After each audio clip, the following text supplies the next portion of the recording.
Hello and welcome to the video on train test split in machine learning. So usually in supervised machine learning techniques, what we do, let's say our dataset contains 100 rows. So we'll train the model with 80% or 70% or let's say 75% of the data. So we'll split the dataset into two different parts. First will be the training part and second will be the testing part. So the model will learn or extract patterns, or you can simply call will train the model with the training portion of the data that will be around 70 or 80% of the data. And then once the model is trained, we'll validate or test the model on the remaining 20% of the data that is still very new for the model. So after training the model, we'll give the unknown test data that we separated the 20% of the data after for validation purpose. So this is the use of train test split. As you can see, we have initially prepared our data, then we split the data into training part and testing part. The model will be trained, or the model will learn the patterns on training data, and then once it is trained, we'll give the test data, we'll evaluate the model and check whether what are the changes that need to be done. So train test split is a model validation procedure that allows you to simulate how a model would perform on new unseen data.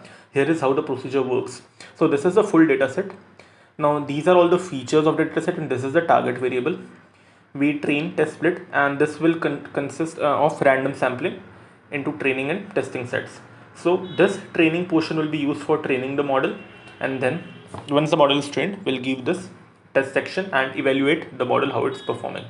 So the syntax from sklearn to perform the train test split operation is from sklearn.model_selection we have to import the train test split, and then this is automatically inbuilt in the sklearn. So we have to write xtrain, xtest, ytrain and ytest.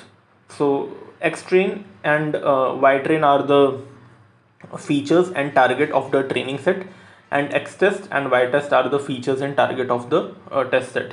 So we have to compulsorily maintain this order. First we have to write xtrain, then xtest, ytrain and ytest, then train_test_split we have to call this, and then we have to pass the dependent and independent features. So our x will contain the dependent or the independent features and y will be the target or the dependent features.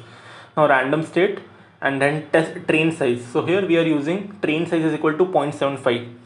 That is 75% of data will be used as training and remaining 25% will be used for testing. If we don't want to specify train size but we have to give the test size, then instead of train size we can write test_size that will be equal to 0.25. So you can use train size or test size, depends upon you. So this was a little short concept that we are going to use in most of our supervised machine learning tutorials. Like if we study any algorithm like random forest decision tree, regression, etc. So train test split is a compulsory step that will perform in the machine learning life cycle. So I hope you're clear with this concept. Now let's move to the next video. Thank you.